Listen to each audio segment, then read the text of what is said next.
बात कर लेते हैं राइस को लेकर। एक अहम खबर ये आ रही है कि चावल एक्सपोर्ट से पहले इसे अनिवार्य रजिस्ट्रेशन पर विचार किया जा रहा है और गैर बासमती चावल के एक्सपोर्ट से पहले अपेडा में रजिस्ट्रेशन अनिवार्य हो सकता है, ऐसी सरकार की तैयारी है। बासमती चावल की मौजूदा जो प्रणाली है उसी हिसाब का सिस्टम यहाँ पर भी नॉन बासमती के लिए भी लाया जाएगा और रजिस्ट्रेशन फीस को 10 से 20 रुपये प्रति टन रखा जा सकता है। बासमती चावल के लिए जो रजिस्ट्रेशन फीस फिलहाल 10-30 रुपये है, उसे बढ़ाकर 50 रुपये प्रति टन के आसपास किया जा सकता है। हालांकि इसका इस्तेमाल कहा जा रहा है कि राइस के पूरे ही वैल्यू चेन को प्रमोट करने के लिए पीलीभीत में नया सीड्स प्रोसेसिंग सेंटर बनाने की योजना है। करनाल जो हरियाणा में है और अमृतसर जो पंजाब में है, इसमें बासमती डीएनए टेस्टिंग लैब भी बनेंगी। और हालांकि जो कॉमर्स में मिनिस्टर साहब थे, उन्होंने एक्सपोर्टर्स को 100 रुपये प्रति टन फीस का भी सुझाव दिया था। हालांकि इससे कम में बात हुई है, लेकिन इसका और क्या इस्तेमाल होगा, इसके क्या फ़ायदे होंगे, यही समझते हैं। हमारे साथ विजय सेतिया जी हैं। बहुत बहुत शुक्रिया सर, आपने वक्त दिया है। सेतिया सर, क्या ये सही है, इस फीस का कहाँ इस्तेमाल होगा, या सरकार इस रजिस्ट्रेशन फीस के बैकडोर में चाह रही है कि एक एक्सपोर्ट टैक्स लग गया?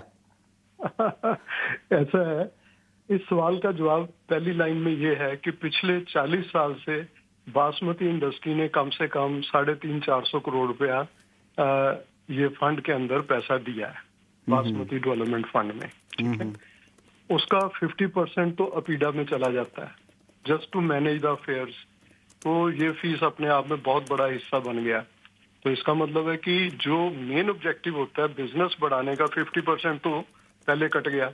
अब उसके बाद जो अगर हम देखें कि उस 150 करोड़ में से एक ही लैब अभी तक हमारे पास मोदीपुरम में है, जो 40 साल में हमने बनाई, वहाँ डीएनए फैसिलिटी भी है और सीड डेवलपमेंट भी हो रही है। सीड का तो एक अच्छी बात है कि एग्रीकल्चर मिनिस्ट्री आईसीआर के साथ मिलके काम हो रहा है और वैरायटियां इंडस्ट्री को भी पता चलती हैं कि नई वैरायटियां कौन सी आ रही हैं। तो ये एक अच्छा कदम है। लेकिन अगर इंडस्ट्री अपनी लैब लगाना चाहती है और जब उसको वहां से सब्सिडी लेनी है, तो आगे से सरकारी जवाब होता है हमारे पे फंड ही नहीं है।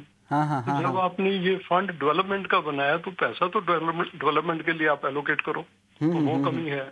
दूसरा, नॉन बासमती के लिए जो ये सोच है कि भाई 5 रुपए टन कर दो, मांगने को तो गवर्नमेंट कुछ भी कह रही है, कि अगर तो रजिस्टर किया जाता है और उसके साथ कोई प्लान हो गया फिर तो ठीक है।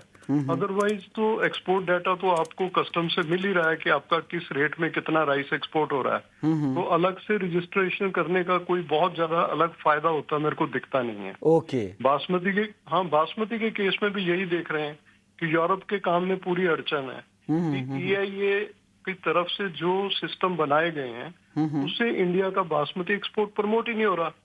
हमें तो इन चीजों को विजिट करने की जरूरत है, वो तो हम करते ही नहीं। हम तो सीधा कहते हैं कि 100 रुपए लगा दे, 50 लगा दे, वो तो टैक्स है।